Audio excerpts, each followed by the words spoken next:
महाविकास आघाडीतर्फे साताऱ्यातून लोकसभा निवडणूक लढवण्याचा प्रस्ताव नाही. माजी मुख्यमंत्री पृथ्वीराज चव्हाण यांनी साताऱ्यातून उमेदवारीच्या चर्चांना पूर्णविराम दिला. मात्र तसा प्रस्ताव आल्यास विचार करू असंही ते म्हणाले. जयंत पाटील यांनी पृथ्वीराज चव्हाणांची त्यांच्या घरी भेट घेतली होती.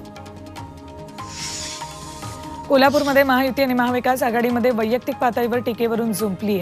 नेते हसन मुश्रीफ यांनी महायुतीच्या उमेदवारावर वैयक्तिक टीका होत असल्याचा आरोप केला. तर काँग्रेसचे नेते सतीश पाटील यांनी महायुतीच्या कार्यकर्त्यांकडून शाहू महाराजांबाबत व्हॉट्सअप आणि मेसेजेस व्हायरल केल्याचा आरोप केला. ठाणे आणि कल्याणची जागा शिवसेना लढणार आहे. नाशिकच्या जागेवरील दावा शिवसेनेला मागे घ्यावा लागणार अशी माहिती सूत्रांनी दिली आहे. नाशिकची जागा राष्ट्रवादीकडे जाण्याची शक्यता आहे. मात्र नाशिक, सिंधुदुर्ग, संभाजीनगर या जागाही आमच्याच आहेत, त्या आम्हालाच मिळतील असा दावा शिरसाटांनी केला. चर्चाच्या जागेवर होत होती. तर शिवसेना शिंदे गटाकडून काही जागांवर उमेदवार बदलले जाणार. अमृत नोनी आर्थो प्लस ये एक प्रूवन फॉर्मूला है। इसमें मौजूद नोनी फल के गुण और आयुर्वेदिक जड़ी बूटियां शरीर को जरूरी पोषक तत्व देने के साथ साथ हड्डियों और जोड़ों के घिसने, उनमें होने वाले सूजन और दर्द को रोकने में मदद करता है। दर्द मुक्त जीवन के लिए अमृत नोनी आर्थो प्लस संकेत मिळतात. हिंगोली आणि हातकणंगलेतले उमेदवार बदलले जाण्याची शक्यता आहे. हिंगोलीत भाजपच्या 3ही आमदारांचा विद्यमान खासदार आणि उमेदवार हेमंत पाटलांच्या उमेदवारीला विरोध आहे. तर हातकणंगलेमध्ये धैर्यशील माने यांची उमेदवारी बदलली जाऊ शकते. यवतमाळ, वाशिममध्ये महाविकास आघाडीत नाराजी नाट्य रंगले.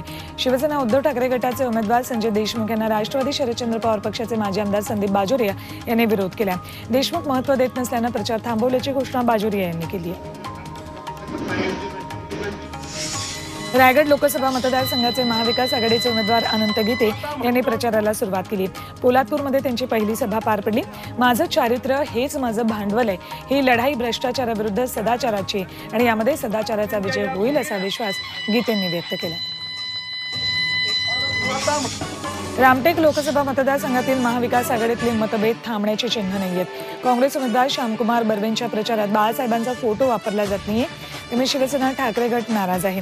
सीट जिंकायची असेल तर बाळासाहेब ठाकरेंचा फोटो वापरा असा इशारा ठाकरे गटानं काँग्रेसला दिला.